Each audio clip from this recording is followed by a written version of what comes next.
Good morning, Barstow. I'm Michael Yegan. And my name is Miles McKeechan. Together, we are M&M. We'll get into some announcements after the intro.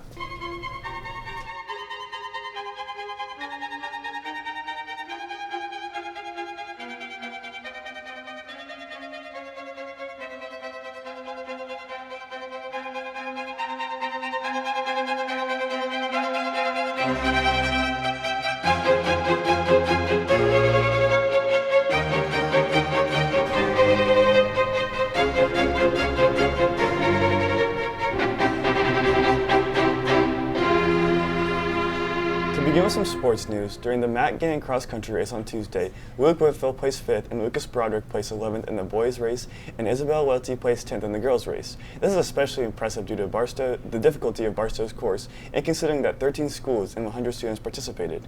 Additionally, the girls' tennis team swept Scion with a 5-0 victory and are now team district champions. They will now head to sectionals with the hopes of beating either Rolla or Springfield-Glendale to head on to state. Girls volleyball has a game tonight at Pembroke at 6, so make sure you go out and support the Lady Knights.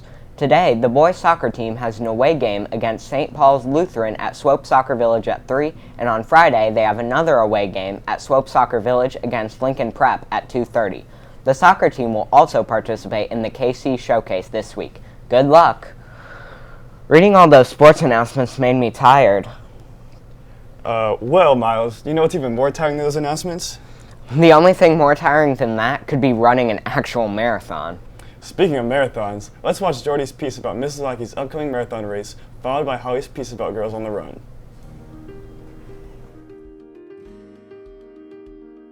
I'm Lily Lackey. I teach middle school and upper school art. I decided to run a marathon because I think everybody knows last school year was just a lot. Students can agree, teachers agree that just last school year was a whole lot. And so I got to the end of the school year and I just wanted something to kind of accomplish, just a larger goal to do. So I kind of got the random idea to just kind of look up, what it takes to run a marathon, just because in the past I've always had it kind of back in the mind that I wanted to do a marathon, but never really fully committed to the idea. And so I looked up the date on the Kansas City Marathon, and it was October 16th, which gave me a lot of time to be able to prepare for a marathon. And then just October 16th is kind of a significant date for me, just because that's when my sister passed away 14 years ago. So once I saw that date, it just kind of hit me, and it was kind of a sign to me that, you know what, you can do this if you put in the effort. Before I started training, the largest race that I ran was a 2K, which is only a little over a mile. And so then it was really easy going at first, and then once I kind of hit 14 miles, things got a lot more challenging. I had like small injuries and stuff that happened that kind of were holding me back from doing longer runs and stuff. Kind of funny because my older brother was really into running, and so I think it's more of a sibling rivalry sort of thing where he's done a couple marathons like 10 years ago or something, and so it's like, well, my older brother can do it, so I think I should probably try it too. But overall, it's going really well. I have 20 miles to run here in the next couple of days, which is pretty exciting. It's interesting. You get into a different mental state with like a 1 or 2 mile run. It's like you go out, you do the run and everything. And with, something where you're preparing yourself to run for, 2 or 3 hours straight, you really have to kind of get into a meditative sort of state almost. And the one thing that I've realized that I really like with the longer runs is that I have kind of developed like a new relationship with Kansas City. My routes are, through downtown and through the plaza and through like Brookside, and I sometimes go through Mission Hills and all that sort of stuff. And so it's really cool to be able to see a different side of Kansas City while you're running. I'm the most excited about getting it done. I don't think this is something that I'm gonna probably do again, mainly just because of the time commitment. It's just a lot. It's a lot of time. I enjoy doing it. I really like doing it. I see a lot of half marathons in my future, but for a full marathon, I think I'm going to do it, and I'm going to say that I did it, and then I'm going to just put it behind me. Hi, I'm Kathy Castle, mom to Imogen Gruber in the 4th grade and Abraham Gruber in 6th grade. Girls on the Run in Kansas City has been a program that has been in existence, I think, for 17 years. It services about 1,000 girls in the area. And it is a program that is about running, but is really focused on fostering positive relationships, keeping a positive attitude, and how do you deal with conflict among girls. And the targeted groups are 3rd through 5th grade. So for any girl in 3rd through 5th grade, we're looking to have practices twice a week. Tentatively, that's scheduled for Tuesdays and Thursdays from directly after school, 3 o'clock until 4:30.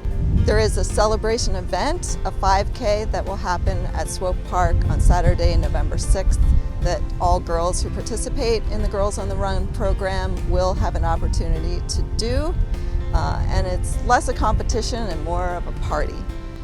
Right now, the idea of a team is kind of in its birth state, and we are looking for people to get a lot of energy around it, participate in the team as a student, girl, and also looking for parent and teacher volunteers who might have an interest to be lead coaches. If you have an interest in volunteering, I really encourage you to reach out. Registration and information about Girls on the Run program is available on their website. Upper school students are welcome to volunteer, male or female, and you can volunteer for what fits your schedule. You don't have to make every practice. We're really excited to bring Girls on the Run to Barstow. We may not have enough volunteers to make that happen this fall, but we are definitely setting our sights on a spring team. My daughter and I discovered Girls on the Run last fall during COVID, and it was one of the only activities that I would consider doing because it was outside and done in a safe way. It was a positive influence on our lives, and she has taken the things that she's learned with her through the 3rd grade into the 4th grade, a positive attitude, learning to deal with conflict, and a lot of fun. Girls on the Run is so much fun! If you want to have some fun with Girls on the Run, go to their website, sign up your child to participate, or be a volunteer yourself. Thank you. Great pieces, Jordy and Holly. In other Barstow news, Grandparents' Day is tomorrow under a tent in the back of Parking Lot D by the tennis courts from 8:30 to 10 a.m. On Saturday, October 9th, the Barstow Under the Stars Gala takes place from 6 to 10 p.m. This event will take place under the same tent in Parking Lot D. Tickets are $100, and the event will have dinner, drinks, and entertainment. Also this weekend is the J.W. Patterson Virtual Debate Invitational for varsity and novice debaters. Lastly, Alumni Weekend is this Friday and Saturday. Hey Michael, are you looking forward to this winter? Yeah, I'm really looking forward to seeing my family over the holidays, but I'm also looking forward to getting winter apparel that is now on sale on the Barstow Online Spirit Store. Make sure you get your knit caps, water bottles, and apparel before the sale ends on the 15th. To end off the show, we wanted to remind sophomores, juniors, and seniors to sign up for upcoming college visits through Naviance. Tomorrow, Colgate University and the New School will be available for online visits, so make sure to sign up if interested. And finally, today's lunch is going to be smoked sausage and cheddar grits with pasta and broccoli on the side, and rainbow sugar cookies for dessert. Well, that's all we have for today. Thank you for watching. My name is Miles McKeechin. And I'm Michael Yegan. Have a great day, Barstow.